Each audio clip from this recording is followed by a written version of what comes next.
Mi invitado tiene una maestría de un seminario bautista, doctorado de un seminario metodista. Y lo creerías, tú fuiste a un lindo seminario bautista y hubo un orador invitado. Y él hablaba y te gustó lo que dijo y de pronto comenzó a hablar sobre demonios. ¿Por qué te inquietó eso? Bueno, en realidad ya había terminado la clase, terminó y solo hablaba con él, alguien que era un pastor. Y él nos decía sobre su día y él dijo, ¿saben? Hoy ministramos a 3 personas con demonios.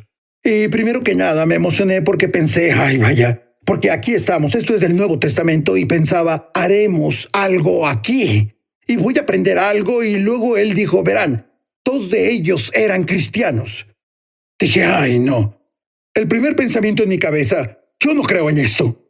Yo no creo en esto ahora. En realidad nunca pensé esto con cuidado. Vamos, en realidad no tenía una teología desarrollada porque nunca cruzó mi mente. Pero tenía ese fuerte pensamiento de que no creía en esto. Ahora descubrí que esos pensamientos no eran míos. Pero en ese tiempo pensé que eran mis pensamientos. Seguro, alguien tiene un pensamiento y piensas que es tuyo. Y no necesariamente viene de ti. Pero continúa. Sí, dije, no creo en esto, pero por lo siguiente, debía salir de ahí. Pensaba, debo salir de este lugar. Me disculpé, ay caray, debo ir a casa. Y en mi carro manejaba hacia la casa y pensaba, ¿cómo pasó esto? ¿Cómo un cristiano tenía un demonio? Yo solo me preguntaba, ¿cómo podía pasar? Y luego el Espíritu Santo invadió mi pensamiento y me habló tan claro, no fue algo audible, pero sí muy cercano. Y él dijo, Rodney, es lo que tú tienes. ¿Alguien quiere oír a Dios? ¿Alguien quiere oír eso? Bueno, vamos, me molesté. Bueno, ni siquiera pensaba en ese momento, solo me molesté. Y dije, no puedes tenerme. Yo no te pertenezco. En el nombre de Jesucristo te ordeno dejarme. Y sentía esa cosa, dejarme. La cosa que no creías, Sí. eso es lo que pasó. Sí, sí, es lo que pensé. Dije, oh no, tuve una experiencia en la que no creo. Pero no le dije a nadie, no le dije a mi esposa y ciertamente no le diría a ese señor. Pues debía pensar esto bien. Fue un gran debate y déjame hacer la pregunta. Bueno, de frente. ¿Puede un cristiano tener un demonio? Bueno, yo lo tuve. Y soy un cristiano. Pero una de las cosas en las que tuve que trabajar en realidad es el lenguaje que hay en el Nuevo Testamento. Porque esa palabra posesión demoníaca, esa palabra posesión en realidad no es una buena traducción del griego original. ¿Qué debe ser? Debe ser una persona tiene un demonio. Es la palabra como el sujeto, el verbo hace eco, y luego en realidad el demonio. Así que una persona tiene un demonio Entonces debe ser un cristiano, tiene una enfermedad. Sí, una persona de hecho se usa así. Un cristiano tiene una enfermedad. Juan el Bautista tenía un abrigo de camello. Verás, María tenía un hijo. Es así, una persona tiene esto. O una persona tiene una ofensa. No es que el demonio tuviera a la persona. Otra vez en que se usa es un verbo muy general. Daimonizomai. Puede hablar sobre, bueno, tenía al gadareno. O puede hablar sobre, oye, tengo un espíritu que me acosa. Y la palabra opresión probablemente describe mejor que una persona tiene un demonio. Porque un cristiano no puede ser propiedad de un demonio, pero puede ser oprimido por uno. Es una línea fina. Algunos dicen que un cristiano no puede tener un demonio en su espíritu, pero de seguro pueden tenerlo en la carne, tal como se enferma. Sí. En la carne. ¿No es pecado? No es pecado si puedes deshacerte de él y no hacerlo. Sí. Si lo mantienes el resto de tu vida. Así es. Dime sobre brevemente tu primera liberación.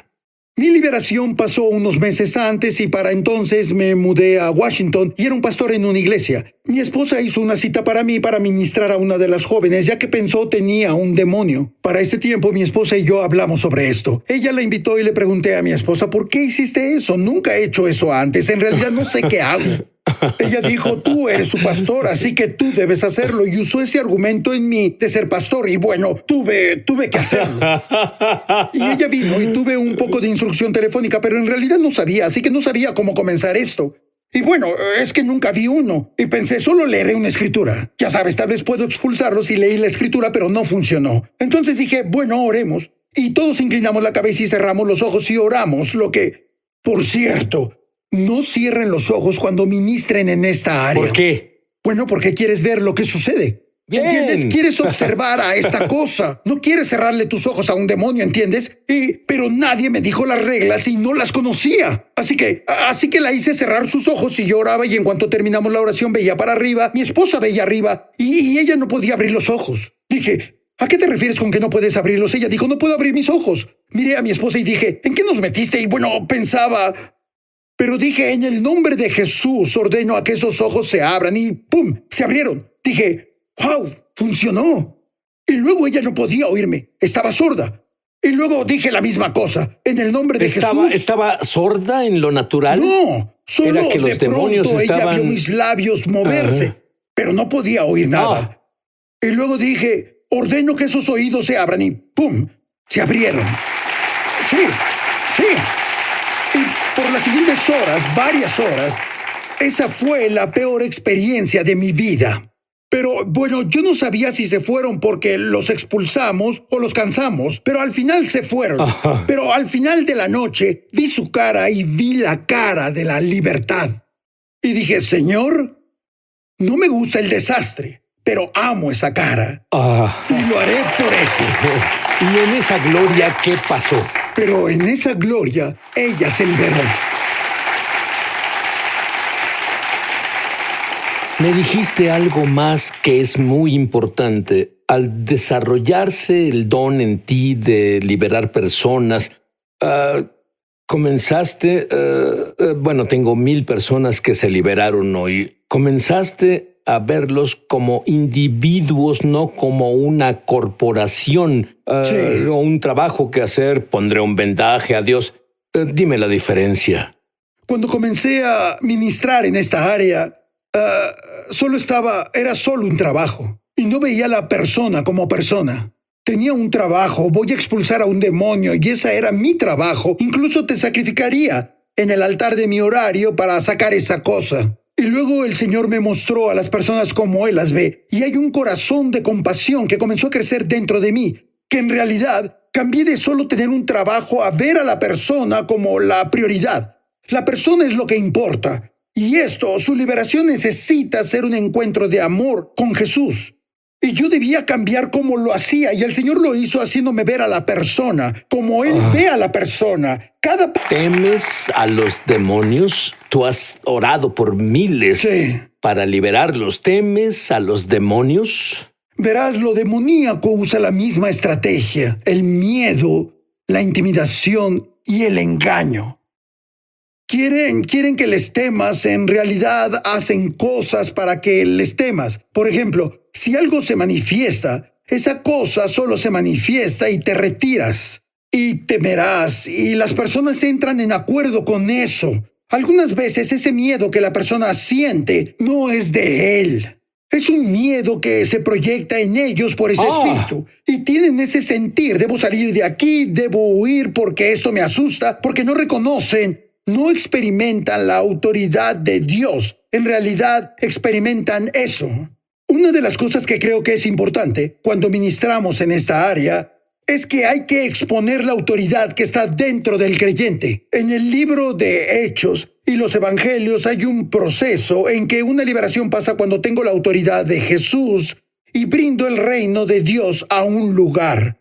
Así que la forma es que en esta modalidad soy yo, con la autoridad de Jesús, avanzando el reino, brindando su reino a un lugar. Los demonios se manifiestan y nosotros los expulsamos. ¿Y qué haces cuando tú eres el que siente el temor? Bueno, básicamente eso para mí es una señal que ya estás vencido. Porque me mostraste que jugaste tus cartas. Estás ahí y ahora sé que estás ahí. Muchos cristianos, debido a la ignorancia, Sí. tienen puertas abiertas. Sí. Dime sobre esas puertas abiertas. Bueno, en Efesios capítulo 4, versículo 27 dice: no den lugar al diablo, y le hablaba a los creyentes. Esa palabra lugar a veces se traduce como estribo o un hueco. No le abras las puertas al enemigo. Y lo que pasa es que el enemigo busca tecnicismos legales y derechos legales, grietas legales para entrar en la vida de una persona. Y él no puede solo brincar sobre ti cuando quiera, debe tener derecho legal y él lo usará si puede. Incluso aunque no sea un derecho legal, él simplemente irá por ello.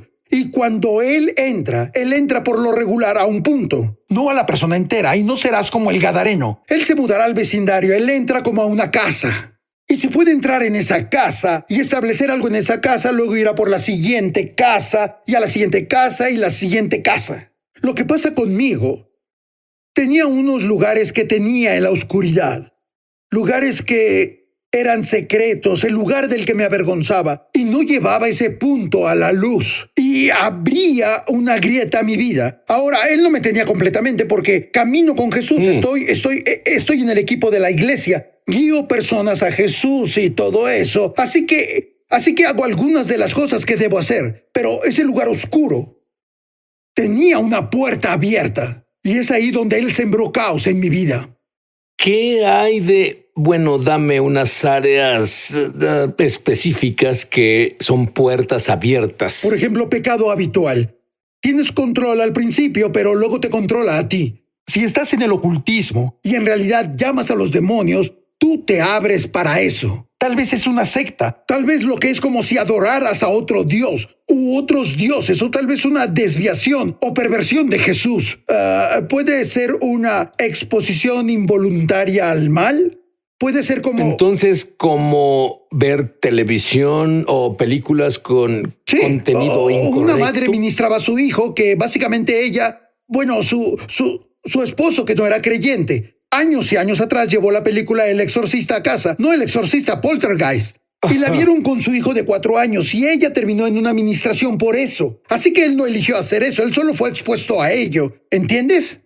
¿Qué hay de cosas como la tabla Ouija y todo eso de leer la mente y magia y todas esas cosas? Eso es ocultismo, porque llamas a un espíritu en vez de al Espíritu Santo y no tienes permiso para hacer eso.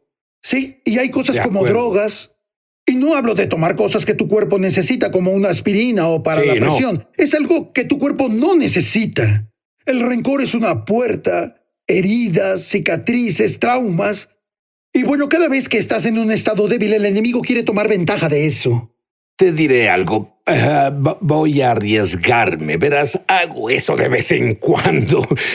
Rodney va a orar por una liberación grupal al regresar.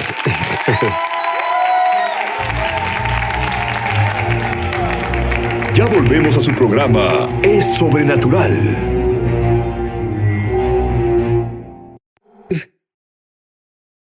Sí, de vez en cuando. Pero tienes toda esa autoridad, ¿cómo es eso? Bueno, una de las cosas que pasan con algunas personas es que hay un acuerdo donde una mentira que se creen está insertada dentro de ellos que en realidad se manifiesta en su identidad. Por ejemplo, digamos que una persona tiene un espíritu de víctima y está ahí, ellos solo lo ven como una víctima. Así que tienen identidad de víctima ahí. Y hay tanto... Conocí a personas que son sordas y dije, ¿puedo orar para que tu oído se restaure? Sí. Y dicen, no, porque les gusta su comunidad de sordos. Sí, verás, si tengo una mosca y una mosca en esta taza, puedo ya sea sacarla jalándola o puedo poner la taza bajo la llave. Y solo abrir la llave y dejar que la saque. Y algunos demonios podemos expulsarlos solo jalándolos, los expulsamos, los sacamos. Pero hay unos obstinados, están atorados en la identidad de una persona. A esos hay que desplazarlos. Debemos brindar verdad, debemos brindar vida, para entrar y mostrar luz en las áreas de su corazón y comenzar a exponer todas esas mentiras insertadas y llevarlos a un punto de verdad. Y en realidad la verdad desplaza la oscuridad cuando hacemos eso.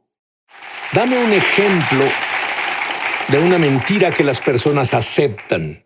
Bueno, es como si no tengo el poder, no tengo la autoridad, soy un perdedor. O no puedo ser sanado. Dicen, mentira. Otras personas pueden sanar, pero yo no puedo sanar. Sí, y si acepto esa mentira, entonces básicamente impido la sanidad, porque yo acepté algo que no es verdad. Puedo sanar porque Dios dice que puedo sanar. Bueno, esto es lo que pienso. Hay tanta presencia de Dios en el estudio, incluso antes de que mis invitados vengan, pero ahora es más fuerte.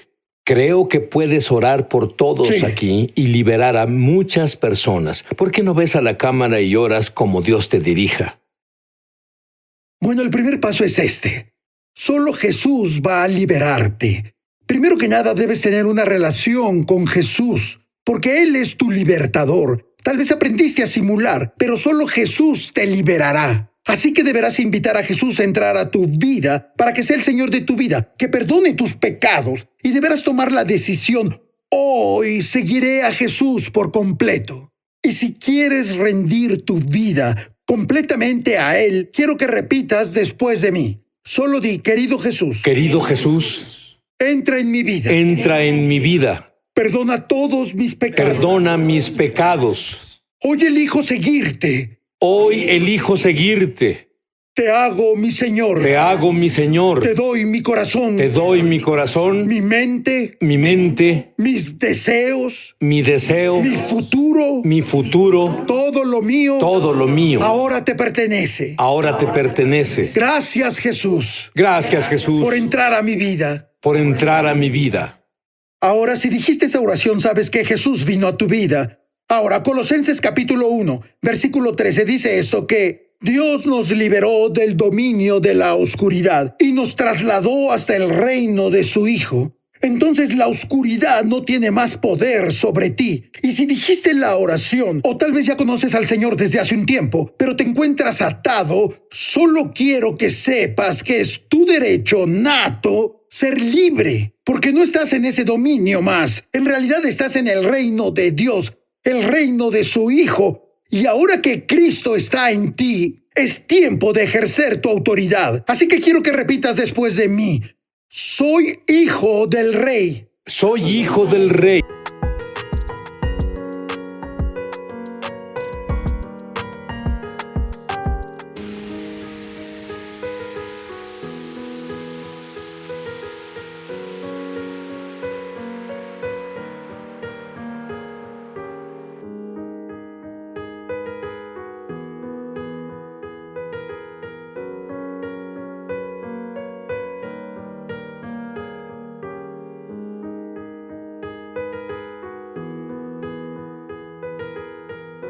Todo lo que Jesús compró y pagó Todo lo que Jesús compró y por lo que es pagó mi herencia. es mi herencia. Estoy unido con Cristo. Estoy unido con Morí Cristo. con Él. Morí con Él. Fui enterrado con Él. Fui enterrado con Él. Resucité con Él. Resucité con Me Él. senté a la derecha del Padre. Me senté a la derecha del Padre. Sobre toda potestad. Sobre toda potestad. Todo dominio. Todo dominio. Todo poder. Todo poder. Todo nombre que es nombrado. Todo nombre que es nombrado. No solo en No esta solo era, en esta era, sino en la que viene. sino en la que viene.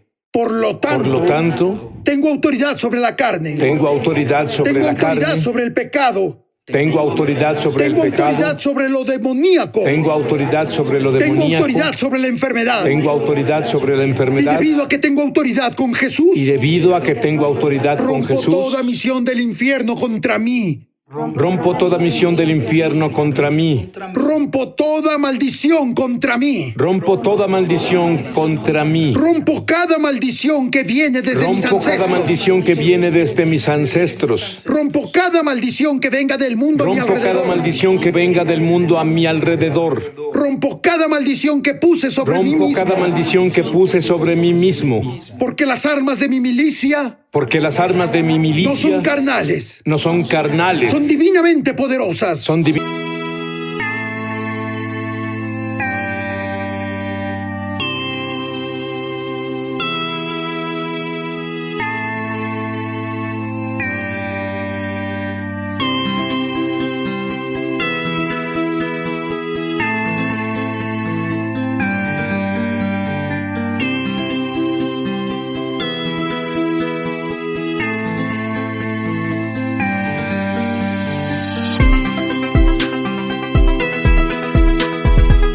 Divinamente poderosas, Derriban las barreras de la oscuridad. derriban las barreras de la oscuridad. Todo lo puedo en Cristo. Todo lo puedo en el Mesías, Porque el que está en mí es más poderoso porque el que está en mí es más poderoso que el que está en el mundo. que el que está en el mundo. Amén. Amén.